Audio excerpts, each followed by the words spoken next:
Eram 1h20 da manhã e o segurança da hospedaria Wilmot's Lodging House estava expulsando Mary Ann Nichols da pensão, pois ela não tinha dinheiro para pagar o pernoite. Mary era conhecida em toda Whitechapel como Polly e era igualmente conhecida por ser uma alcoólatra inveterada. Por isso, naquela noite, ela tinha gasto o pouco dinheiro que conseguiu com seus clientes em bebida, não ficando nada para pagar a hospedaria. "Não importa", disse Polly, com sua costumeira arrogância. "Logo vou ganhar mais dinheiro e volto. Veja que chapéu lindo eu tenho", disse ela, apontando para um gorro feito de palha, enfeitado com veludo preto em sua cabeça, e voltou para a noite em busca de mais um cliente. Era final de agosto de 1888. O clima de verão havia passado e a noite do dia 31 foi encharcada pela chuva. O céu estava carregado e ameaçava uma forte tempestade para a madrugada. Os trovões e raios pintavam o céu sombrio de vermelho. Ao observar o espetáculo, manteve Ellen Holland acordada até tarde. Ela era colega de quarto de Polly, que aguardava sua amiga retornar à pensão. Ellen resolve então procurar sua amiga e a encontra na esquina do cruzamento da rua Osborne com a avenida Whitechapel, às 2h30 da manhã. Polly estava totalmente bêbada, encostada em uma parede, e se gabou para a amiga de ter feito 3 vezes mais o dinheiro que precisava para pagar a pensão, mas que já tinha gastado tudo com bebida. Na época, os serviços de Polly valiam cerca de 3 pences, algo em torno de 14 centavos de dólar na época, que também era o preço de um copo de gin. Já o custo de uma cama na hospedaria que ela costumava ficar era de 4 pences. Ellen tentou convencer Polly a voltar para a hospedaria com ela, mas Polly se recusou. Ela estava determinada a ganhar o dinheiro pela última vez e voltar à pensão, mas disse também que se achasse um homem disposto a dividir um quarto com ela, dormiria em qualquer lugar. Ellen observou Polly enquanto se afastava da esquina a caminho da pensão. Esta foi a última vez que alguém a viria com vida.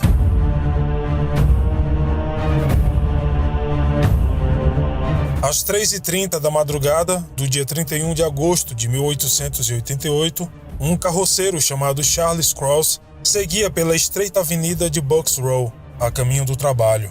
Na escuridão da madrugada, Cross parou ao ver um grande objeto na porta de um estábulo de cavalos.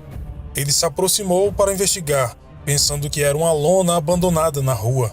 Alguns metros mais perto, porém, ele percebeu que a figura no chão era humana. Primeiramente ele hesitou, incerto de como proceder. Em seguida ouviu passos se aproximando. Era outro carroceiro, Robert Poe, que também se dirigia ao trabalho. Cross chamou o homem, dizendo que havia uma mulher na rua. Juntos, no escuro, os 2 homens se aproximaram da figura estendida no chão. Ela estava deitada de bruços, as saias levantadas até a cintura. Eles pegaram em suas mãos e em seu rosto, e ela estava extremamente fria. Cross pensou ter visto um movimento em seu peito, o que daria a possibilidade de que ela ainda estivesse viva. Os homens baixaram a saia da mulher e acharam melhor deixá-la apoiada de lado na porta. Eles ficaram inquietos com todo o incidente, mas ambos estavam atrasados para o trabalho. Decidiram então não prestar mais assistência e que avisariam do ocorrido ao primeiro policial que encontrassem no caminho. Eles deixaram o corpo da mulher sozinho em Bucks Row e seguiram o caminho. Minutos depois, eles encontraram o policial Mason e disseram o que acharam. Poe falou para o policial que a mulher parecia estar bêbada ou morta, mas Cross disse que com certeza ela estava morta.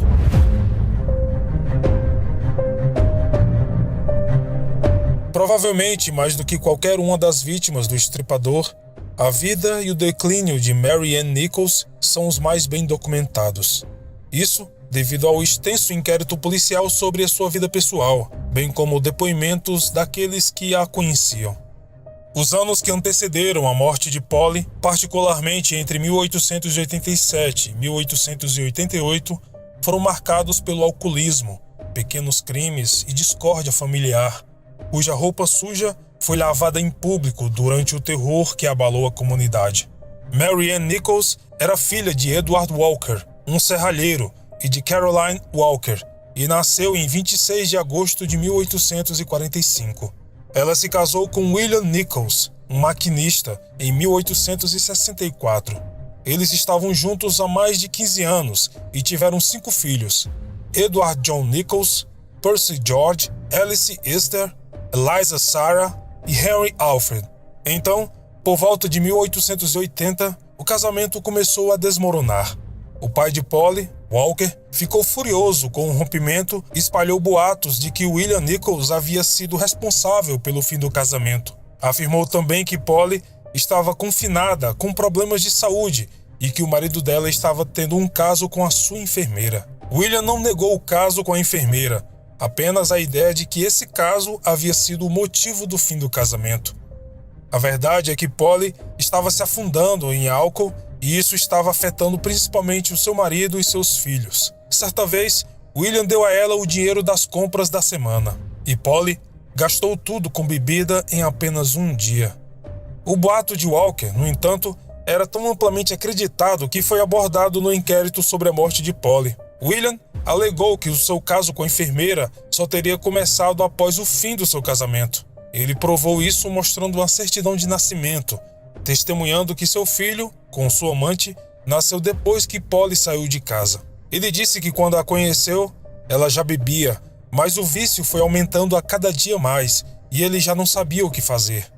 Independentemente de quando William se envolveu com outra mulher ou se isso foi o motivo de Polly mergulhar tão ferozmente na bebida, podemos notar que ela tinha os seus próprios demônios e que talvez nunca saibamos se a sua dependência realmente teve causa ou não. O certo é que a bebida interferiu demais na vida doméstica de Polly, em seu relacionamento com os membros da família e até a sua capacidade de manter a cabeça no lugar certo com relação ao dinheiro. E isso foi acabando com a confiança de todos. Durante o casamento, William disse que Polly já havia o deixado 5 ou 6 vezes, até finalmente ir embora pela última vez em 1881. Todas as 5 crianças permaneceram com o pai, e William enviava algum dinheiro para ajudar Polly, uma espécie de pensão, já que eles ainda eram casados no papel e ele ainda a considerava mãe de seus filhos. Ele fez isso por 2 anos. William descobriu, no entanto, que Polly estava vivendo como prostituta e parou de ajudá-la numa tentativa de forçá-la a parar. Ao invés disso, Polly enviou uma intimação da justiça para que ele continuasse enviando o dinheiro. Mas William conseguiu ganhar o processo, provando que ela estava vivendo com outro homem. Vale lembrar que, na época da morte de Polly, William Nichols não via sua esposa há mais de 3 anos. Sem a pensão do ex-marido, Polly passou a morar em várias workhouses. Workhouse era o nome dado aos lugares onde pessoas pobres que não tinham com que subsistir podiam ir viver e trabalhar, uma espécie de casa de apoio para os mais necessitados. Mas a vida em uma workhouse era intencionalmente dura, de forma a dissuadir a entrada daqueles em condições físicas para o trabalho e garantir que apenas os que realmente necessitavam ficassem lá. Apesar da necessidade, Polly não conseguia ficar muito tempo em uma workhouse. De fato, existem registros que provam que em 5 anos ela passou por 11 workhouses diferentes, onde na maioria das vezes ela simplesmente sumia e nunca mais voltava a ser vista.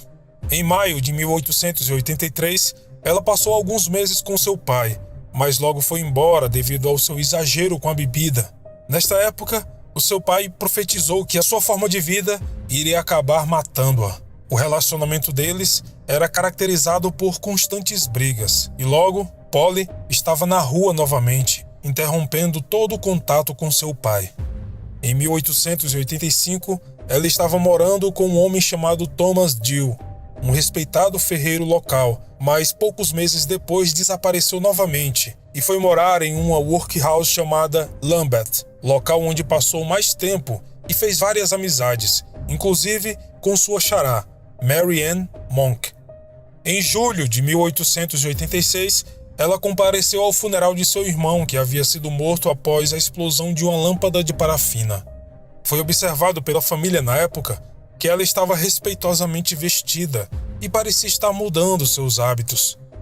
Em outubro de 1887, ela estava nas ruas novamente, mas Polly queria desesperadamente mudar de vida e aceitou um emprego como empregada doméstica na casa de Samuel e Sarah Cowdery. tentando parar de beber e ganhar algum controle sobre sua vida, foi nessa época que ela quebrou o silêncio de 4 anos com seu pai, e eles fizeram as pazes.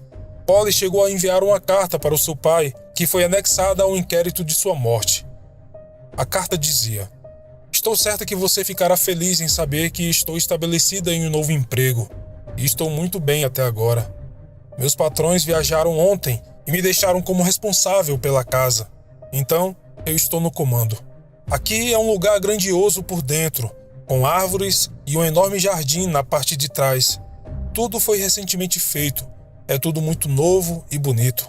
Eles são abstêmios e religiosos, então acho que desta vez, pai, irei conseguir seguir em frente. Eles são pessoas muito legais e eu não tenho muito o que fazer, na verdade, na casa. Espero que o senhor esteja bem e me perdoe. Então, adeus para o passado. Sinceramente, Polly. PS. Responda em breve, por favor. Deixe-me saber como vocês estão." Walker respondeu à carta, mas nunca mais voltou a ver a sua filha com vida. Mas parece que a vida na casa dos Coudray, sem álcool e com rigidez religiosa, tinha se tornado algo que causou muita pressão em Polly com o passar dos dias. E depois de apenas 2 meses, ela deixou o emprego, recebendo 3 libras e 10 shillings como pagamento. Ela também levou consigo algumas roupas roubadas da senhora Coudray. Seus últimos dias foram passados em Whitechapel, dividindo seu tempo entre bares e casas de hospedagem, onde homens e mulheres poderiam dividir as camas. Ela foi encontrada assassinada em Bucks Row apenas 5 dias após completar 43 anos. Apesar da idade, todos diziam que Polly aparentava ter pouco mais de 30 anos.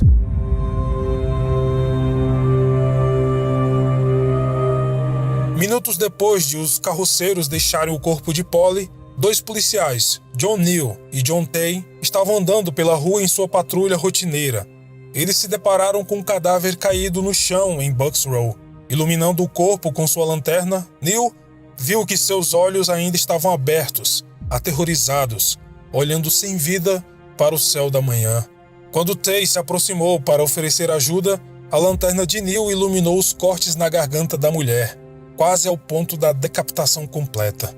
Ao observar as feridas, Neal enviou Tay para buscar o Dr. Rhys Ralph Llewellyn, que declarou sua morte no local. O médico julgou, pelo calor de algumas partes de seu corpo, que ela estava morta há pelo menos meia hora. O próprio Neal disse que ouviu 2 vozes próximo ao local apenas alguns minutos antes de o corpo ser descoberto, provavelmente os 2 carroceiros. A essa altura, mesmo de madrugada, uma multidão começou a se reunir, e o Dr. Llewellyn pediu que o corpo fosse transferido da cena do crime para o necrotério. A polícia investigou a área, mas ninguém relatou ter visto ou ouvido nada em comum. O inspetor John Spratling chegou e consultou o policial Tay depois que o corpo foi levado pela ambulância. Tay indicou onde o corpo estava, e um dos filhos da senhora Emma Green, que morava vizinho, lavou o sangue da calçada. Llewellyn notou que o sangue derramado da garganta da vítima era o equivalente ao volume de 2 copos cheios. Os trabalhadores da ambulância notaram que, embora um pouco de sangue tivesse escorrido de sua garganta para a rua, a parte de trás de seu vestido e seu suéter estavam completamente encharcados de sangue coagulado também. Dr. Llewellyn foi para casa dormir depois do corpo ter sido levado para o necrotério na rua Wood Montague, mas logo foi convocado novamente. Acontece que, quando foram remover o corpo da ambulância para o necrotério, o inspetor John Spratling observou que mutilações extraordinariamente brutais haviam sido infligidas à vítima. Seu abdômen havia sido cortado em um corte irregular, expondo suas entranhas, além de outros cortes no abdômen. As feridas foram infligidas com golpes violentos no corpo da vítima. Tenho visto muitos casos terríveis, mas nunca um caso tão brutal como este, disse o Dr. Llewellyn mais tarde a um repórter. O relato pós-mortem completo do doutor, feito em 1º de setembro, foi perdido no tempo, mas as anotações feitas pelo inspetor John Spratling, após o exame inicial do corpo, resumem a descoberta da seguinte maneira. Sua garganta foi cortada da esquerda para a direita, 2 cortes distintos no lado esquerdo. A traqueia, a garganta e a medula espinhal foram cortadas. Uma contusão aparentemente de um polegar aparece na mandíbula inferior na parte direita. Há também um corte na bochecha esquerda, O abdômen foi cortado do centro da parte inferior das costelas ao longo do lado direito, sob a pelvis, à esquerda do estômago. Ali, a ferida estava irregular. O estômago também foi cortado em vários lugares, e 2 pequenos golpes em partes íntimas, tudo aparentemente feito com uma faca de lâmina forte. Deveria ter sido feito por alguma pessoa canhota. A morte foi quase instantânea. Surgiram especulações sobre vários pontos, incluindo se o assassino era canhoto e se talvez ele a matou em outro local e depois a deixou em Bucks Row. Isso parece ser apoiado pelo fato de que ninguém na área ouviu gritos e que ela foi encontrada deitada de costas, como se tivesse sido cuidadosamente colocada lá. O sangue no local também parecia ser mínimo em relação às feridas horríveis em seu abdômen, a menos que ela tivesse sido morta em outro lugar. Essa hipótese, no entanto, seria mais tarde descartada. Não havia rastro de sangue levando ao local onde seu corpo foi encontrado, e ninguém ouviu uma carruagem ou outro veículo levá-la até o local. Além disso, o Dr. Llewellyn confirmou que o sangue das lacerações para o abdômen tinha praticamente congelado e coagulado no próprio corpo. Todas as feridas também mostraram sinais de serem feitas com a mesma faca, uma faca de lâmina forte, moderadamente afiada e usada com grande violência, segundo o médico. Outros fatos sobre o assassinato não eram claros, mas Llewellyn especulou que ele poderia ter algum conhecimento de anatomia humana, devido ao fato de ter atacado os órgãos e veias vitais da vítima. O respingo de sangue implicava, no entanto, que nenhuma das lacerações foi o que acabou matando a vítima. Se a garganta dela fosse cortada primeiro, teria havido muito mais sangue, presumivelmente salpicando contra a parede do estábulo ou na calçada, em vez de se agrupar diretamente sob sua cabeça. Em vez disso, os especialistas concordam que é muito provável que a mulher tenha sido estrangulada com as mãos primeiro e só depois foi mutilada. Todo o ato teria ocorrido em cerca de 10 minutos, entre 3h30 e 3h40 da manhã, e os inspetores suspeitaram que a aproximação da primeira testemunha, o carroceiro Charles Cross, poderia até mesmo interrompido ou assustado o assassino. Os primeiros suspeitos eram difíceis de encontrar, e os únicos homens inicialmente apontados eram 3 marchantes que trabalhavam no turno da madrugada no matadouro da rua Whitrope, perto de Bucks Row. Esses homens foram um dos primeiros observadores na rua quando Neil e Tane descobriram o corpo, mas quando entrevistados separadamente, puderam confirmar que estavam trabalhando em outra rua na hora em que o assassinato acontecia. Não havia provas físicas e a polícia da época priorizava retirar os corpos das ruas e limpá-los o mais rápido possível antes de qualquer vistoria. Essas questões eram apenas um prenúncio das frustrações e pesadelos investigativos que surgiram na tentativa de achar este assassino em comum.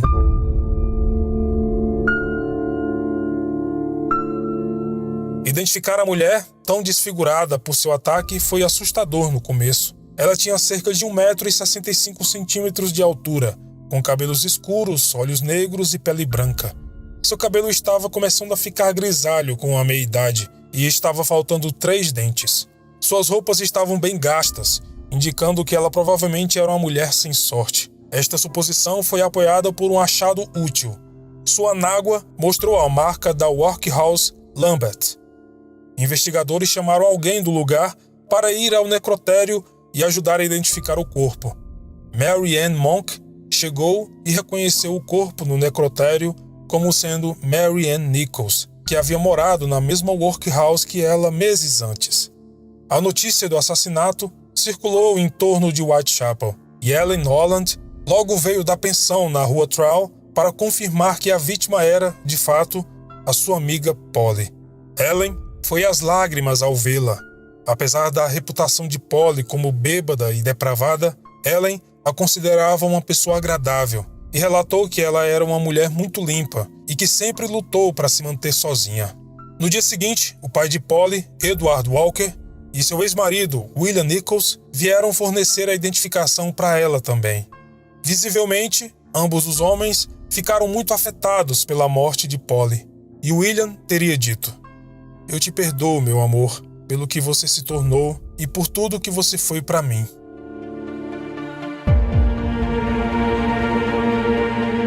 Os 3 homens que mais amavam Polly, seu pai, seu ex-marido e seu filho mais velho dividiram as despesas do funeral.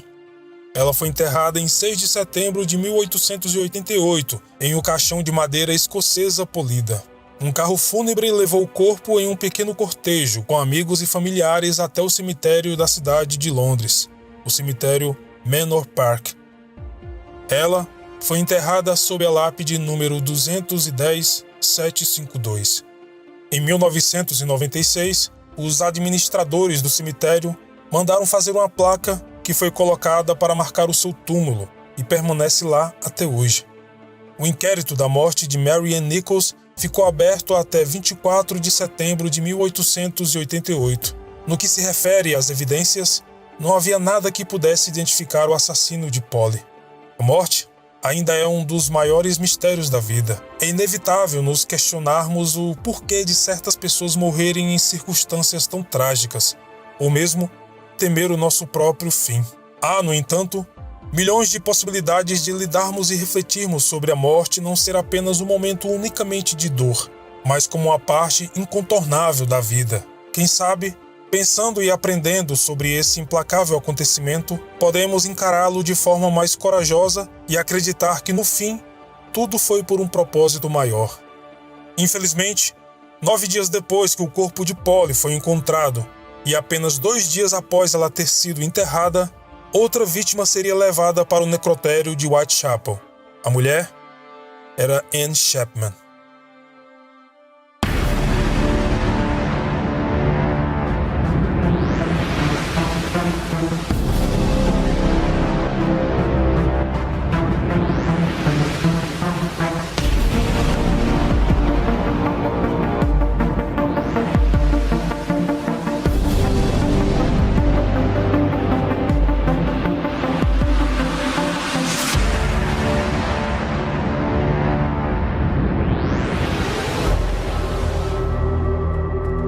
Os assassinatos de Jack, o Estripador, tiveram um grande impacto na sociedade como um todo.